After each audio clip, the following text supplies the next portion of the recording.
दिन हमारी जिंदगी के हैं, दरबार तो हमें लगाना ही है, पर्चा तो बनाना ही है। अब वो गारंटी नहीं है कि तुम्हारा बनाना के पड़ोसी का बनाना। दरबार हमें लगाना है, पर्चा बनाना है, पर एक प्रण हमने अपने आप से लिया है। इस भारत में आज तक तथा कथित धर्म गुरुओं ने भारत के लोगों को भूत पकड़ाए हैं, हम भारत के लोगों को भगवान पकड़ा करके जाएंगे।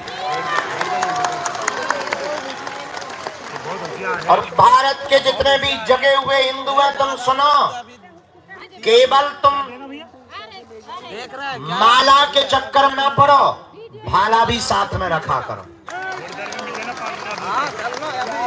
और दूसरी बात, भारत के हिंदुओं कान खोलकर सुन लो, दरबारों में भटकने से, तांत्रिकों के पास जाने से, पर्चा बनवाने से तुम्हारी जिंदगी में कभी भी चमत्कार नहीं हो सकता है, जब तक तुम चमत्कार करने वाले हनुमान जी को अपने जीवन में नहीं उतारोगे।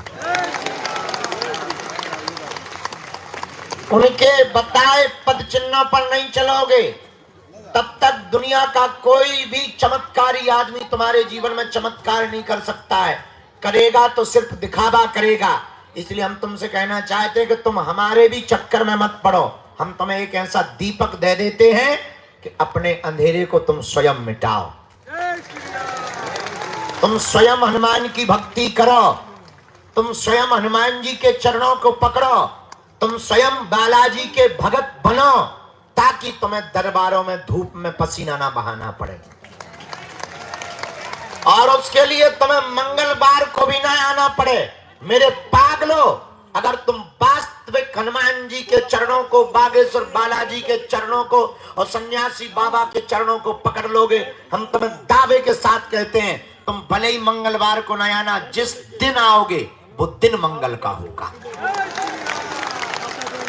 और अर्थव्यवस्था से कमजोर जितने भी भारत के लोग हैं, उन्हें अब बार बार पैसा बर्बाद करके पेशी के लिए आने की जरूरत नहीं है। जब क्षमता आवे तब पेशी करो, तब तक नियम घर बैठकर करो, अपने घर को ही बागेश्वर धाम बनाओ। हम तुम्हें बीज मंत्र दे देते हैं, हम तुम्हें साधना दे देते हैं, तुम स्वयं अपने दीपक बनाओ, ताकि तुम और तुम्हारी आने वाली पीढ़ियां किसी भी चमत्कारी गुरु के चक्कर में ना पड़े, बालाजी और हनुमान जी के चक्कर में पड़े। ये बात कहने में बहुत कड़वी है, और कोई धर्मगुरु इसलिए नहीं बोलता है क्योंकि उसे डर रहता है कि कहीं उसकी दुकान बंद ना हो जाए। और हमारी कोई दुकान नहीं है, क्योंकि ना तो हम तुमसे दान लेते हैं, दे देते हो तो मना भी नहीं करते।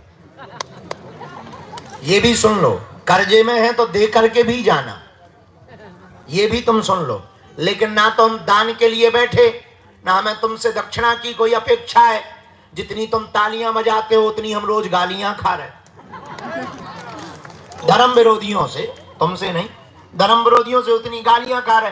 तो सम्मान के भी अपने राम भूखे नहीं है, हम तो इतने के भूखे हैं कि तुम्हें दरबारों में ना भटकना पड़े, तुम्हारी आंखों में आंसू ना रहे, तुम्हारे परिवार के लोग तुम्हारा मजाक ना बनाएं, और तुम्हें जगह जगह जाना ना पड़े।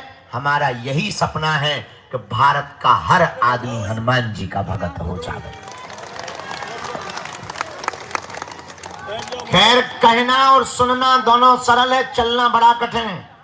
तुम 10-15 बार आ जाओगे, हम नहीं मिलेंगे, तुम्हारा भरोसा टूट जाएगा। पर हमें हंसी इस बात पे आती है कि सबरी 10,000 सालों तक इंतजार करती रही, तुम 10 साल नहीं कर पाते। और तुमको ऐसा भगवान चाहिए कि मुंह में नारियल डालें और हाथ में फूट के निकल आए। तुम ऐसे भगवान की खोज में हो, इसलिए हैरान हो, इसलिए तुम भटक रहे हो। भटकोगे तो परेशान रहोगे, अटकोगे तो पा जाओगे। इसलिए हनुमान जी के चरण पकड़ो, हिंदुओं में एकता करो। कौन कौन हनुमान जी की भक्ति को करना चाहता है? कच्चा या पक्का? पक्का। 1-2 दिन के लिए या जिंदगी भर के लिए? बातों में कि हकीकत? क्या सच में तुम चाहते हो कि बालाजी की कृपा हो जाए? क्या तुम भी साधना का, भक्ति का, शक्तियों का अनुभव करना चाहते हो? क्या तुम भी भी अपने संकटों को मिटाने के लिए डायरेक्ट बजरंगबली से जुड़ना चाहते हो